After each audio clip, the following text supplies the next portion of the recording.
നമ്മൾ ആദ്യം മുതൽ പറഞ്ഞു വച്ച ഒരു വാർത്തയായിരുന്നു ഈ ശ്രീകൃഷ്ണ ജയന്തി ശോഭായാത്രയ്ക്ക് CPM ഇടപെടൽ നടത്തുന്നു, വിലക്കേർപ്പെടുത്തുന്നു വാർത്ത. നാടെങ്ങും വിപുലമായ ആഘോഷത്തിന് ഒരുങ്ങുകയാണ്. മറ്റന്നാളാണ് ശ്രീകൃഷ്ണ ജയന്തി. അതിനിടയിലാണ് ഇങ്ങനെ ഒരു മടക്ക്, അതായത് ഒരു വിലക്ക് എന്ന് നമുക്ക് പറയുന്നതിനപ്പുറമായിട്ട് CPM-ന്റെ ഒരു ക്രൂരത തന്നെയാണ് ഈ ശ്രീകൃഷ്ണ ജയന്തി വിലക്കുക എന്ന് പറയുന്നത്. മുൻപൊക്കെ തന്നെ CPM നടത്തിക്കൊണ്ടിരുന്ന ഒരു സംഭവം, അത് അന്ന് രാഷ്ട്രീയമായി എന്തെങ്കിലും മെച്ചം കിട്ടുമെന്ന് പ്രതീക്ഷിച്ച് ചെയ്തതാണ്. ഇപ്പോൾ അത് ആ ആവശ്യം കഴിഞ്ഞു എന്ന് വേണം കരുതാൻ. ഇന്ന് മാത്രമല്ല എത്ര പരിപാടികളാണ്, ആഘോഷങ്ങളാണ് വന്നുകൊണ്ടിരിക്കുന്നത്. ഇന്നാണെങ്കിൽ തലസ്ഥാനത്ത് ഗോപികാ നൃത്തമുണ്ട്, കഴിഞ്ഞ ദിവസങ്ങളിൽ പതാക ഉയർത്തുന്നു.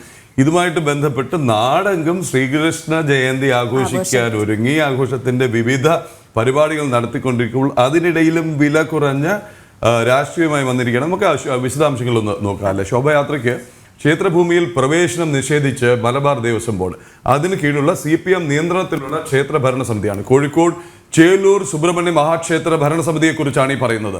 ബാലഗോകുലത്തിന്റെ ശോഭായാത്രയ്ക്ക് ക്ഷേത്രഭൂമി വിട്ടു നൽകാനാവില്ല എന്ന നിലപാടാണ് സ്വീകരിച്ചിരിക്കുന്നത്. മുൻ വർഷങ്ങളിൽ പരിപാടിക്ക് അനുമതി നൽകിയിരുന്നു. ഇത്തവണ നിഷേധിച്ചതിൽ വലിയ പ്രതിഷേധം ഉയരുകയാണ്. ഗോകുൽ കെ വേണുഗോപാൽ ചേരുകയാണ്. ഗോകുൽ, എന്താണ് ഇപ്പോൾ ഭരണസമിതിക്ക് ഒരു ചെറിയ അസ്ക്യത വന്നിരിക്കുന്നത്? ബാലഗോകുലം ആണ്, ശ്രീകൃഷ്ണ ജയന്തിയാണ്, ശോഭയാത്രയാണെന്ന് കേൾക്കുമ്പോൾ ഒട്ടും സഹിക്കുന്നില്ല അല്ലേ? പ്രദീപ്, വീണ, നമസ്കാരം. ഒരു ദിവസം കൂടെ കഴിഞ്ഞാൽ ഇനി രണ്ടാമത്തെ പുലരിയിലേക്ക് കേരളം അല്ലെങ്കിൽ രാജ്യം കൺതുറക്കുന്നത് ഭഗവാൻ ശ്രീകൃഷ്ണന്റെ ജന്മാഷ്ടമി ആഘോഷങ്ങളിലേക്കാണ്. അതിന്റെ വിപുലമായ ഒരുക്കങ്ങൾ എല്ലാ സ്ഥലത്തും നടക്കുമ്പോഴാണ്, അതുമായിട്ടുള്ള തയ്യാറെടുപ്പുകളുമായിട്ട് ഭക്തജന സമൂഹവും ബാലഗോകുലവും സാംസ്കാരിക സംഘടനകളും ഒക്കെ മുന്നോട്ടേക്ക് പോകുമ്പോഴാണ് ക്ഷേത്രഭൂമിയും ക്ഷേത്ര പരിസരവും ക്ഷേത്രത്തിന്റെ സ്വത്തുക്കളും ക്ഷേത്രത്തിന്റെ സംവിധാനങ്ങളും ഒക്കെ വിട്ടുകൊടുത്തുകൊണ്ട് മുന്നോട്ടേക്ക് പോകുമ്പോഴാണ് കോഴിക്കോട് ജില്ലയിലെ കുന്നമംഗലത്തിനടുത്ത് ചേലൂർ സുബ്രഹ്മണ്യ മഹാക്ഷേത്രത്തിന്റെ ഭാരവാഹികൾ അതിന്റെ ഭരണസമിതികൾ ബാലഗോകുലത്തിന്റെ ശ്രീകൃഷ്ണ ജയന്തിക്ക് ക്ഷേത്രഭൂമിയോ പരിസരമോ വിട്ടുകൊടുക്കാൻ തയ്യാറല്ല എന്നൊരു കത്ത് നൽകിയിരിക്കുന്നത്. അതിന് കാരണമായി അവർ പറയുന്ന കാര്യമാണ് വളരെ വിചിത്രമായിട്ടുള്ള ഒരു കാര്യം നമ്മൾ എടുത്തു പറയേണ്ടത്. രാഷ്ട്രീയ സംഘടനകൾക്ക് ക്ഷേത്രഭൂമിയോ സ്വത്തുക്കളോ വിട്ടുകൊടുക്കുന്നത് മലബാർ ദേവസ്വം ബോർഡിന്റെ നിയമത്തിൽ ഇല്ല എന്നും അതിനാൽ ബാലഗോകുലത്തിന് ക്ഷേത്രഭൂമി വിട്ടുകൊടുക്കാൻ നൽകില്ല എന്നുമാണ് ഈ കത്തിൽ പറഞ്ഞിട്ടുള്ളൊരു കാര്യം. ആ കാര്യത്തെക്കുറിച്ച് ചർച്ച ചെയ്യുമ്പോൾ നമ്മൾ എടുത്തു പറയേണ്ട മറ്റൊരു കാര്യം, മുൻ വർഷങ്ങളിൽ, കഴിഞ്ഞ വർഷങ്ങളിലൊക്കെ ഇത്തരത്തിലുള്ള ശോഭായാത്രയ്ക്ക് ഈ ക്ഷേത്രവും ക്ഷേത്രഭൂമിയും പരിസരങ്ങളും ഒക്കെ വിട്ടു നൽകിയിട്ടുള്ള ചരിത്രമുണ്ട്. 5 സ്ഥലങ്ങളിൽ നിന്ന്, ഈ കുന്നമംഗലത്തിന്റെ ഭാഗത്തു നിന്ന് ചെത്തുകടവ് മണ്ഡലം ബാലഗോകുലം കമ്മിറ്റിയുടെ നേതൃത്വത്തിലാണ് അവിടെ ശോഭായാത്ര സംഘടിപ്പിക്കുന്നത്. ഈ ചെത്തുകടവ് മണ്ഡലം കമ്മിറ്റിയുടെ നേതൃത്വത്തിൽ 5 സ്ഥലങ്ങളിൽ നിന്ന് നടക്കുന്ന ചെറിയ ചെറിയ ശോഭായാത്രകൾ ചെത്തുകടവ് സംഗമിച്ചതിന് ശേഷം ഈ ചേലൂർ ശ്രീ സുബ്രഹ്മണ്യ ക്ഷേത്രത്തിൽ സമാപിക്കുന്ന രീതിയിലായിരുന്നു അവിടെ ബാലഗോകുലത്തിന്റെ ശോഭായാത്ര ക്രമീകരിച്ചിരുന്നു. മുൻ വർഷങ്ങളിലും അങ്ങനെ തന്നെയായിരുന്നു. പ്രദേശത്തെ വിവിധ ക്ഷേത്രങ്ങളിൽ ഓരോ വർഷവും ശോഭായാത്രകൾ സമാപിക്കുന്ന രീതിയിലാണ് എല്ലാ വർഷങ്ങളും അവിടെ ബാലഗോകുലം ശോഭായാത്രകൾ സംഘടിപ്പിക്കാറുള്ളത്. അങ്ങനെ കഴിഞ്ഞ ഒരുപാട് വർഷങ്ങൾക്കിടയിൽ 3 തവണയോളം അവിടെ ശോഭായാത്രകൾ സമാപിക്കുന്ന രീതിയിൽ പരിപാടികൾ നടത്തുകയും ചെയ്തിരുന്നു. എന്നാൽ അതിന് വിരുദ്ധമായിട്ടുള്ള ഒരു സമീപനമാണ് ഇപ്പോൾ മലബാർ ദേവസ്വം ബോർഡിന് കീഴിലുള്ള ചേലൂർ ശ്രീ സുബ്രഹ്മണ്യ ക്ഷേത്രത്തിന്റെ ഭാരവാഹികളുടെ ഭാഗത്തു നിന്നുണ്ടാവുന്ന സമീപനം എന്നാണ് നമുക്ക് മനസ്സിലാക്കാൻ സാധിക്കുന്നത്. മാത്രമല്ല, കോഴിക്കോട് ജില്ലയിൽ തന്നെ മറ്റ് നിരവധി ക്ഷേത്രങ്ങളിൽ, ഈ മലബാർ ദേവസ്വം ബോർഡിന് കീഴിലുള്ള നിരവധി ക്ഷേത്രങ്ങളിലും മറ്റന്നാള് വലിയ രീതിയിലുള്ള ശോഭായാത്രയുടെ ആഘോഷങ്ങളും മറ്റും നടക്കുമ്പോഴാണ് ഈ സ്ഥലത്ത് മാത്രം, ഈ പ്രത്യേക ചേലൂർ സുബ്രഹ്മണ്യ മഹാക്ഷേത്രത്തിന്റെ ഭാരവാഹികൾ മാത്രം ഇത്തരത്തിലുള്ള ഒരു ഇടപെടൽ നടത്തുന്നത് എന്നതും എടുത്തു പറയേണ്ട ഒരു കാര്യമാണ്. ഇതുമായി ബന്ധപ്പെട്ട പ്രവർത്തനങ്ങളൊക്കെ ഈ ബാലഗോകുലത്തിന്റെ ചെത്തുകടവ് മണ്ഡലം കമ്മിറ്റിയുടെ നേതൃത്വത്തിൽ നേരത്തെ തന്നെ കഴിഞ്ഞു. എല്ലാ വീടുകൾ കയറി ഗൃഹസമ്പർക്കം നടത്തി ആളുകളോട് എവിടെ നിന്നാണ് പരിപാടി ആരംഭിക്കുന്നതെന്നും എവിടെയാണ് പരിപാടി ലൈവ് റിപ്പോർട്ടിലും ഒക്കെ ഇതിലേക്ക് വരാം. നമ്മോടൊപ്പം അതിഥികൾ ഇപ്പോൾ നമ്മോടൊപ്പം ചേരുന്നുണ്ട്. ഒന്ന്, ഹിന്ദു ഐക്യവേദിയുടെ സംസ്ഥാന അധ്യക്ഷൻ ശ്രീ ആർ വി ബാബു ഉണ്ട്. ഒപ്പം തന്നെ ബാലഗോകുലം ചെത്തുകടവ് മണ്ഡലം ട്രഷറർ ടി ശശികുമാറുമുണ്ട്. ആദ്യം തന്നെ ശ്രീ ആർ വി ബാബുവിലേക്ക് നമസ്തേ, പുത്തൻപുലരിയിലേക്ക് സ്വാഗതം. ശ്രീ ആർ വി ബാബു, CPM-ന് പാഠങ്ങൾ പഠിക്കാൻ ഇനിയും കഴിഞ്ഞിട്ടില്ല എന്ന് തോന്നുന്നു. ഗണപതി മിത്താണെന്ന് പറഞ്ഞതിന്റെ ആഘാതം തീർന്നപ്പോഴേക്കും ഇപ്പോൾ ശോഭായാത്രയ്ക്ക് നേരെ, ശ്രീകൃഷ്ണ ജയന്തി ആഘോഷങ്ങൾക്ക് നേരെ ഇപ്പോൾ വാളെടുക്കുകയാണ്. എങ്ങനെ ഇത് കാണുന്നു ശ്രീ ആർ വി ബാബു? ശ്രീകൃഷ്ണ ജയന്തി ശോഭയാത്രയ്ക്ക് ഇനി ഒരു ദിവസം മാത്രമാണ് ബാക്കിയുള്ളത്. ശ്രീകൃഷ്ണ ജയന്തി കേരളത്തില് മാത്രമല്ല, ഇത് കേരളത്തിന്റെ അതിർത്തി കടന്ന് നമുക്ക് മറ്റ് സംസ്ഥാനങ്ങൾക്ക് വരെ മാതൃകയാകുന്ന തരത്തില് ഏറ്റെടുത്ത് പല സംസ്ഥാനങ്ങളിലും ശ്രീകൃഷ്ണ ജയന്തി ശോഭയാത്രകൾ സംഘടിപ്പിക്കുന്ന സ്വഭാവം ഇപ്പൊ തുടങ്ങിക്കഴിഞ്ഞു. എന്ന് വെച്ചാൽ മുഴുവൻ ഭാരതത്തിനും കേരളം നൽകിയിട്ടുള്ള ഒരു വലിയ സംഭാവനയാണ് ശ്രീകൃഷ്ണ ജയന്തി ആഘോഷം. വളരെ മാതൃകാപരമായിട്ട്, വളരെ അനുകരണീയമായിട്ടുള്ള രീതിയിലുള്ള ഒരു ശ്രീകൃഷ്ണ ജയന്തി ആഘോഷം. കുട്ടികള് ആണ് ഇതിന്റെ മുഖ്യമായിട്ടുള്ള ഫോക്കസ്. നമുക്കറിയാം, കുഞ്ഞുങ്ങള് പലതരത്തിലുള്ള വേഷങ്ങള്, പ്രത്യേകിച്ച് ശ്രീകൃഷ്ണ വേഷം, ശ്രീകൃഷ്ണനുമായി ബന്ധപ്പെട്ട ആ ശ്രീകൃഷ്ണന്റെ കഥയുമായി ബന്ധപ്പെട്ട നിരവധി വേഷങ്ങൾ അണിഞ്ഞ് കുട്ടികൾ അവരുടെ ആഘോഷമായിട്ട് നടത്തുന്ന ഒരു പരിപാടിക്ക് മുഴുവൻ കേരളത്തിലും അതിൽ കക്ഷി രാഷ്ട്രീയ ഭേദമന്യേ എല്ലാ കുടുംബങ്ങളിൽ നിന്നും പങ്കാളിത്തമുണ്ട്. ഒരു രാഷ്ട്രീയ രീതിയിൽ നടത്തുന്ന പരിപാടിയല്ല ഇത്. തീർത്തും കുട്ടികളുടെ, ഒരു തരത്തിൽ പറഞ്ഞാൽ ലോകത്തെ തന്നെ ഏറ്റവും വലിയ ബാലദിനാഘോഷം, കുഞ്ഞുങ്ങളുടെ ഒരു ആഘോഷം എന്ന നിലയ്ക്ക് നമുക്ക് പറയാവുന്ന ആഘോഷമാണ് ശ്രീകൃഷ്ണ ജയന്തി. അപ്പൊ ആ ശ്രീകൃഷ്ണ ജയന്തി ആഘോഷം നടക്കാൻ തുടങ്ങിയിട്ട് 10-40 വർഷത്തിലേറെയായി. ഇപ്പൊ ബാലപുരം തുടങ്ങിയിട്ട് 50 വർഷമാകുന്നു. അപ്പൊ 50 വർഷത്തോളം ആകുന്നു ശ്രീകൃഷ്ണ ജയന്തി ശോഭയാത്ര കേരളത്തിൽ നടക്കുന്നു. ക്ഷേത്രങ്ങൾ കേന്ദ്രീകരിച്ചാണ് നടക്കുന്നത്. അത് ആര് ഭരിച്ചാലും, ഏത് ഭരണസമിതി, ഏത് രാഷ്ട്രീയ പ്രസ്ഥാനത്തിലുള്ള ഭരണസമിതി ഭരിക്കുമ്പോഴും ശ്രീകൃഷ്ണ ജയന്തി ശോഭയാത്രയോട് മുഖം തിരിഞ്ഞു നിൽക്കുന്ന സ്വഭാവമില്ല. പക്ഷേ നമുക്കിപ്പോ ഇവിടെ കുറച്ച് കാലങ്ങളായിട്ട് ചില രാഷ്ട്രീയ പ്രസ്ഥാനങ്ങൾ വളരെ ബോധപൂർവം ആസൂത്രിതമായിട്ട് ശ്രീകൃഷ്ണ ജയന്തി ശോഭായാത്രയെ തകർക്കാൻ വേണ്ടി ശ്രമിച്ചുകൊണ്ടിരിക്കുകയാണ്. ഇവിടെ ഇപ്പൊ ചേലൂര് സുബ്രഹ്മണ്യ സ്വാമി ക്ഷേത്രത്തില് അവിടെ ഇതിനു മുൻപും ശ്രീകൃഷ്ണ ജയന്തി ശോഭയാത്രകൾ നടന്നിട്ടുണ്ട്. പല ഭാഗത്തു നിന്നും ശോഭയാത്രകൾ സംഗമിച്ച് ഈ ക്ഷേത്രത്തിൽ അവസാനിച്ചിട്ടുണ്ട്. ആയിരക്കണക്കിന് ആളുകൾ പങ്കെടുക്കുന്നുണ്ട്. അതിൽ കമ്മ്യൂണിസ്റ്റ് പാർട്ടിയുടെയോ കോൺഗ്രസിന്റെയോ BJPയുടെയോ ഒന്നും വ്യത്യാസമില്ലാതെ എന്തിന് പല ഭാഗങ്ങളിലും മറ്റു മതസ്ഥരായിട്ടുള്ള ആളുകൾ അവരുടെ കുഞ്ഞുങ്ങളെ ശ്രീകൃഷ്ണ വേഷം ധരിപ്പിച്ച് പങ്കെടുക്കുന്ന എത്രയോ ഉദാഹരണങ്ങൾ നമ്മുടെ നാട്ടിൽ.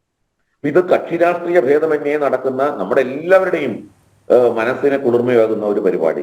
ഇതിനെന്തിനാണ് ഇത്തരത്തിൽ ഒരു രാഷ്ട്രീയമായ എതിർപ്പ് കൊണ്ടുവരുന്നത് എന്നത് വളരെ ഇവർ പറയുന്ന പോലെ രാഷ്ട്രീയ സംഘടനയോടോ അല്ലെങ്കിൽ ഹിന്ദുത്വ സംഘടനകളോടുള്ള എതിർപ്പായിട്ട് ഞാൻ കാണുന്നില്ല. ഇത് ഹിന്ദുക്കളോടുള്ള ഒരു എതിർപ്പായിട്ടാണ്. കാലങ്ങളായിട്ട് കമ്മ്യൂണിസ്റ്റ് പാർട്ടിക്ക് നേരത്തെ ഇവിടെ പ്രദീപ് ജി പറഞ്ഞ പോലെ ഒരു നേരിട്ട തിരിച്ചടികളിൽ നിന്നും പാഠം ഉൾക്കൊള്ളുന്നില്ല. കഴിഞ്ഞ ലോക്സഭാ തെരഞ്ഞെടുപ്പ് അത് വലിയ ഉദാഹരണമാണ്. ഹിന്ദു സമൂഹത്തോട്, ഹിന്ദു വിശ്വാസങ്ങളോടും ആചാരങ്ങളോടും ഒക്കെ കമ്മ്യൂണിസ്റ്റ് പാർട്ടി തുടർച്ചയായി നടത്തി വരുന്ന ഒരു പക, ഒരു വിദ്വേഷം, അത് ഇപ്പോഴും നടത്തിക്കൊണ്ടിരിക്കുന്നു, തുടർന്നുകൊണ്ടിരിക്കുന്നു എന്നുള്ളതാണ്. കമ്മ്യൂണിസ്റ്റ് പാർട്ടിയുടെ നേതൃത്വം അറിഞ്ഞുകൊണ്ടാണോ ഇത് നമുക്ക് അറിഞ്ഞുകൂടാ. ആണെങ്കിൽ എത്രയും പെട്ടെന്ന് അത് അത്തരത്തിലുള്ള പ്രവർത്തനങ്ങളിൽ നിന്ന് പാർട്ടിയെ പിൻവലിപ്പിക്കണം, അല്ലെങ്കിൽ തെറ്റിതിരുത്താൻ തയ്യാറാവണം. ഇതിനു മുൻപ് സമാനമായിട്ട് നമുക്കറിയാം, കണ്ണൂർ ജില്ലയിലൊക്കെ സമാന്തര ശോഭയാത്രകൾ സംഘടിപ്പിച്ചു. കണ്ണൂർ ജില്ലയില് P. ജയരാജന്റെ നേതൃത്വത്തില് ശ്രീകൃഷ്ണ ജയന്തി ശോഭയാത്രയ്ക്ക് സമാനമായിട്ട് സമാന്തര ശോഭായാത്ര, ആ ശോഭായാത്രകളിൽ ചെഗുവേരയുടെയും അതേപോലെ കമ്മ്യൂണിസ്റ്റ് പാർട്ടി നേതാക്കന്മാരുടെയും ചിത്രം വഹിച്ചുകൊണ്ടുള്ള ശോഭയാത്രകൾ നടന്നിരുന്നു. അപ്പോ യഥാർത്ഥത്തിൽ രാഷ്ട്രീയമായ ലക്ഷ്യത്തോടു കൂടി ശോഭയാത്രകൾ, ഘോഷയാത്രകൾ എന്നുള്ള പേരിൽ നടത്തിയവര് പിന്നീട് ഞാൻ മനസ്സിലാക്കിയത് അതിൽ നിന്നൊക്കെ അവര് പിൻവലിഞ്ഞു എന്നാണ്. ഇപ്പോഴും നടക്കുന്നുണ്ടോ ഇല്ലെന്ന് എനിക്ക് അറിയില്ല. ഏതായാലും കമ്മ്യൂണിസ്റ്റ് പാർട്ടി വ്യാപകമായിട്ട് അതിനെ പിന്തുണച്ചില്ല. ജനങ്ങൾ അതിനോട് മുഖം തിരിച്ചു നിന്നു. അവർക്കത് പിൻവലിഞ്ഞ് പോകേണ്ടി വന്നു. അപ്പോ ഇത് ജനങ്ങളുടെ ഒരു ആഘോഷമാണ്, കുഞ്ഞുങ്ങളുടെ ഒരു ആഘോഷമാണ്, ക്ഷേത്രങ്ങൾ കേന്ദ്രീകരിച്ചുകൊണ്ട് നടക്കുന്ന ഒരു പരിപാടിയാണ്. ഇതിനോട് ഉള്ള ഈ ഒരു വിദ്വേഷം യഥാർത്ഥത്തിൽ കംസന്മാർ ഇപ്പോഴും ഉണ്ട് എന്നുള്ളതാണ് തെളിയിക്കുന്നത്.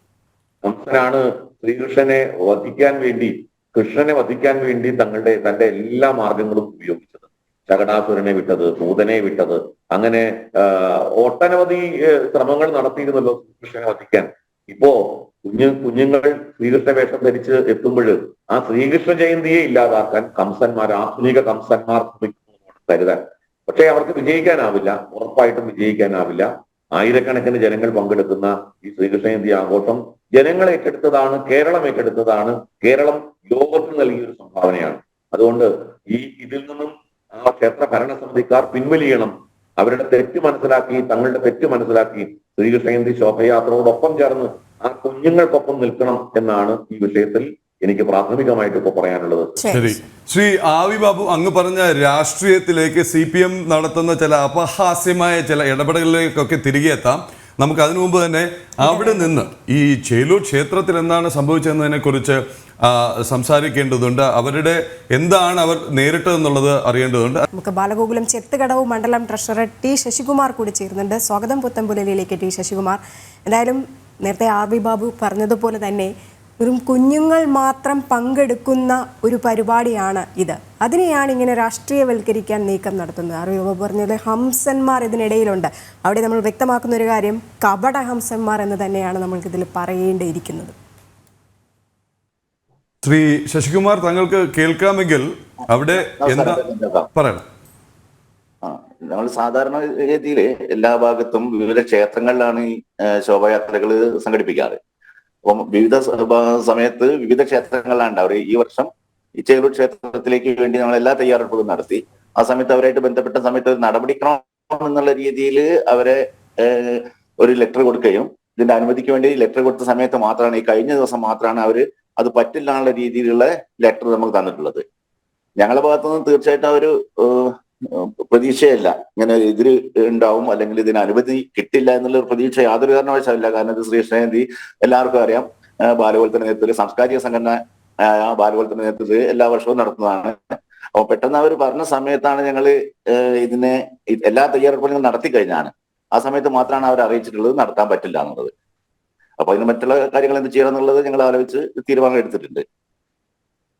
ഇപ്പൊ തന്നെ ഈ ഭക്തജനങ്ങളുടെ നേതൃത്വത്തിൽ പ്രതിഷേധമൊക്കെ തന്നെ അവിടെ തുടർന്നു കഴിഞ്ഞു. പറയുന്ന ഒരു കാര്യം ഇത് രാഷ്ട്രീയമായി നടത്തുന്ന ഒരു യാത്രയാണെന്നാണ്. ബാലഗോകുലം രാഷ്ട്രീയ സംഘടനയാണ് എന്നുള്ളൊരു വാദം അല്ലേ അവിടെ ഉന്നയിക്കുന്നത്. അപ്പോൾ കഴിഞ്ഞ വർഷം പോലും ഈ ക്ഷേത്രം ഒരു സംഗമഭൂമി ആയിരുന്നില്ല, ഈ ക്ഷേത്രാങ്കണം. അപ്പോൾ ഈ വർഷമാണോ ആ ബോധോദയം ഉണ്ടായിരിക്കുന്നത്? അല്ല, വർഷങ്ങളായിട്ട് പല സമയത്തായിട്ട്, ഒന്നും രണ്ടു തവണയല്ല, പല സമയത്തായിട്ട് അവിടെ ശ്രീകൃഷ്ണ ജയന്തിയായിട്ട് ബന്ധപ്പെട്ടുള്ള ശോഭയാത്ര അവിടെ സമാപിച്ചിട്ടുണ്ട്. ഇവിടുത്തെ വിവിധ ക്ഷേത്രങ്ങളിലെല്ലാം തന്നെ അങ്ങനെ സംഭവിക്കാറുണ്ട്. പക്ഷെ ഈ വർഷം മാത്രമാണ് അവർ ഈ രീതിയിൽ ഇതൊരു രാഷ്ട്രീയ സംഘടനയാണെന്നും ഉള്ള രീതിയിൽ പറഞ്ഞിട്ടുള്ളത്. രാഷ്ട്രീയ സംഘടനകൾക്ക് ക്ഷേത്ര മതിൽക്കെട്ടിനകത്ത് പാടില്ല എന്നുള്ള രീതിയിലാണ് അവർ പറഞ്ഞിട്ടുള്ളത്. അവർക്കറിയാം ഇത് രാഷ്ട്രീയ സംഘടന അല്ലാതും രാഷ്ട്രീയ പരിപാടിയല്ല ശ്രീകൃഷ്ണ ജയന്തി ആഘോഷം എന്നുള്ളത് അവർക്കറിയാനിട്ടല്ല, അതെല്ലാവർക്കും അറിയുന്ന കാര്യമാണ്. പക്ഷെ അവർ എന്തുകൊണ്ട് ഈ രീതിയിൽ ഒരു തീരുമാനം എടുത്തു എന്നുള്ളത് നമുക്ക് ഇതുവരെ മനസ്സിലായിട്ടില്ല. എന്തായാലും രാഷ്ട്രീയ ഗൂഢാലോചനയുടെ ഭാഗം തന്നെയാണ്. പലപ്പോഴായിട്ട് അവര് സമാന്തര ശോഭയാത്രകളും ഒക്കെ കണ്ണൂരൊക്കെ കണ്ടാണ് നടത്തിയിട്ടുണ്ട്. ഇപ്പൊ അത് വിജയിക്കാതെ ഒഴിവാക്കിയ ഒരു പരിപാടിയാണ്. അതോടനുബന്ധിച്ചുള്ള ഒരു രാഷ്ട്രീയ ഗൂഢാലോചന മാത്രമാണ് ഇത് എന്ന് നമുക്ക് ഏവർക്കും മനസ്സിലാക്കാവുന്നതാണ്. ഭക്തജനങ്ങളെല്ലാം തന്നെ ഇതിനെതിരെ നല്ല രീതിയിൽ പ്രതികരിക്കുന്നുണ്ട്, പ്രതിഷേധിക്കുന്നുണ്ട്. ഞങ്ങളുടെ ദേശത്തിന്റെ ക്ഷേത്രം തന്നെയാണ് ഇത്, ചേലൂർ ക്ഷേത്രം എന്ന് പറയുന്നത്. പ്രത്യേക രാഷ്ട്രീയ പാർട്ടികൾക്കൊന്നും വിചാരിച്ച രീതിയിൽ ചെയ്യാൻ പറ്റുന്നതല്ല. തീർച്ചയായിട്ടും ഭക്തജനങ്ങളെല്ലാം തന്നെ ഇതിന് നല്ല പ്രതിഷേധത്തിലാണ്. ശരി, ശ്രീ ശശികുമാറിലേക്ക് തിരികെ എത്താം. ഒരിക്കൽ കൂടി ശ്രീ ആർ വി ബാബുവിലേക്ക്. അങ്ങ് ചൂണ്ടിക്കാട്ടിയതുപോലെ തന്നെ പല വർഷങ്ങളിൽ പല പേരുകളിൽ നവോത്ഥാന യാത്ര, ഘോഷയാത്ര, പിന്നെ എന്താണ് ഓണാഘോഷ യാത്ര, പേരുകൾ ഇങ്ങനെ മാറി മാറി, മതേതര ഉത്സവം, ഇങ്ങനെ ശ്രീനാരായണ ഗുരു ജയന്തി മുതൽ ചിലപ്പോൾ ശ്രീകൃഷ്ണ ജയന്തി വരെ, മറ്റു ചിലപ്പോൾ ഇതിനിടയ്ക്ക് നവോത്ഥാന യാത്ര എന്ന് പേരിട്ട് നടത്തിയ ശേഷം CPM തന്നെ കണ്ണൂരിൽ നിന്ന് ഒരു അറിയിപ്പ് വന്നു, ഈ വർഷം അത് നടത്തുന്നില്ല, പകരം ചട്ടമ്പി സ്വാമി ജയന്തി ആഘോഷിക്കാമെന്ന്. ഇവർക്ക് തന്നെ ഒരു ധാരണയില്ല, അല്ലെ എന്ത് വേണം എന്നറിയാത്ത ഒരു പരിഭ്രാന്തിയാണ്. അങ്ങ് പറഞ്ഞൊരു വളരെ വിലപ്പെട്ട ഒരു പോയിന്റ്, ഈ ഹിന്ദുക്കൾ ഒന്ന് ഹിന്ദുവെന്ന് പറയാൻ വലിയ ബുദ്ധിമുട്ടാണ്. ആ വോട്ട് വേണം, ആ ഹിന്ദുക്കളുടെ വോട്ട് വാങ്ങി അധികാരത്തിലെത്തണം. അങ്ങനെ ആ വോട്ട് ബാങ്ക് അവിടെ ഉറപ്പിച്ചു വച്ചിട്ട് CPMന്റെ അടിമകളായും അനുയായികളാക്കി മാറ്റി ഒരു ഭാഗത്ത് വച്ചിട്ട് മറ്റു തരത്തിലുള്ള പ്രീണനങ്ങളിലേക്ക് പോകുന്നു. ഹിന്ദുമത വിശ്വാസവുമായി ബന്ധപ്പെട്ട വിഷയങ്ങൾ വരുമ്പോൾ നവോത്ഥാനം, നവകേരളം എന്നുള്ള മുദ്രാവാക്യങ്ങളുമായി വരുന്നു. ഇതെങ്ങനെ കാണണം ശ്രീ ആർ വി ബാബു? എങ്ങനെയാണ് സമൂഹം ഇതിനെ നേരിടേണ്ടത്? പ്രദീപ്, ഇത് യഥാർത്ഥത്തിൽ CPM നേരിടുന്ന ഒരു സ്വത്വ പ്രതിസന്ധിയാണ്.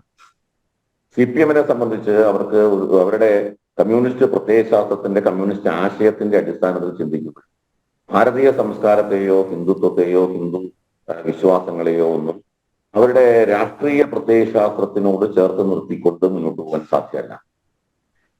പക്ഷേ ഭാരതത്തിന്റെ പ്രത്യേകത അനുസരിച്ച് ഭാരതീയ ജനത അവരുടെ സാംസ്കാരിക സ്വത്വത്തിൽ അടിയുറച്ചു നിന്നുകൊണ്ടാണ് അത് ഏത് വിഭാഗങ്ങളിൽപ്പെട്ട, ഈ ജാതിയുടെ പേരിലൊക്കെ വലിയ തോതിൽ അടിച്ചമർത്തപ്പെട്ടവരാണ്, അങ്ങനെ കീഴ്ജാതിക്കാരായി തള്ളപ്പെട്ടവരാണ് എന്ന് പറയുന്നവരുടെ ഇടയിൽ പോലും അവര് പോലും അവരുടെ ധർമ്മം, അവരുടെ സംസ്കാരം വിട്ട് അവര് മാറാൻ തയ്യാറില്ലാത്ത ഒരു സാഹചര്യമുണ്ട്.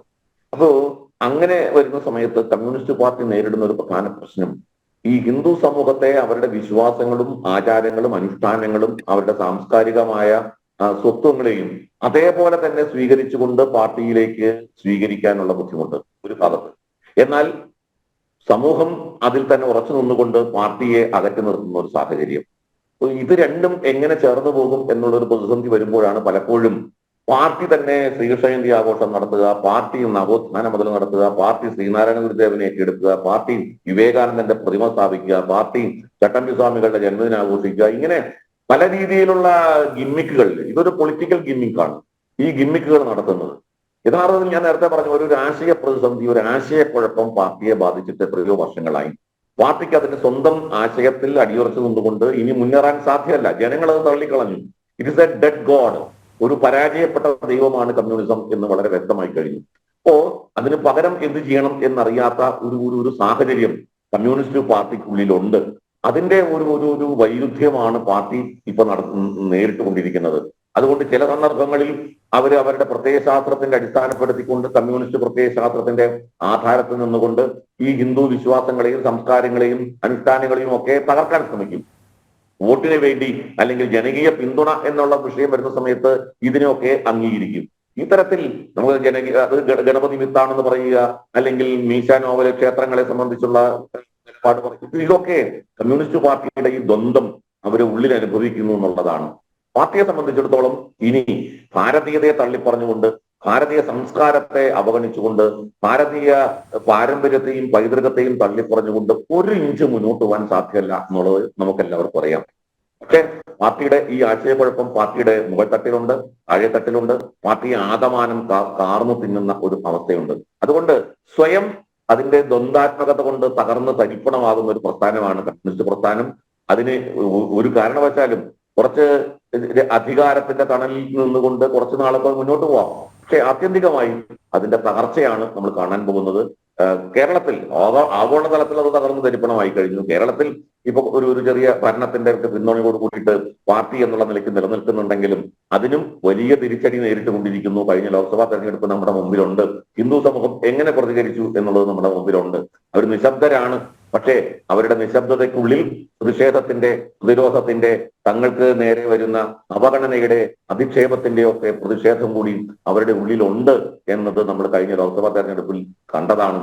പാർട്ടി അതിൽ നിന്ന് പാഠം ഉൾക്കൊണ്ടാൽ നല്ലത് എന്ന് മാത്രമാണ് ഈ പുലർകാല വേളയിൽ എനിക്ക് ഈ വിഷയത്തിൽ പറയാം. ഒപ്പം ഈ പ്രീണനം നടത്തുന്നു എന്ന് പറയുമ്പോഴും CPM-ന് ധൈര്യമുണ്ടോ ഈ നബിദിന ഘോഷയാത്ര വിലക്കാൻ? ഒപ്പം നമ്മുടെ പ്രേക്ഷകർ തന്നെ ചോദിക്കുന്ന ഒരു ചോദ്യമുണ്ട്, ഏതെങ്കിലും ഒരു പള്ളിയുടെ മുൻപിൽ CPM-ന്റെ കൊടി കെട്ടാനുള്ള ഒരു കരുത്തെങ്കിലും, ഒരു മനോധൈര്യമെങ്കിലും ഈ ഇടത് പാർട്ടികൾക്കുണ്ടോ എന്ന്?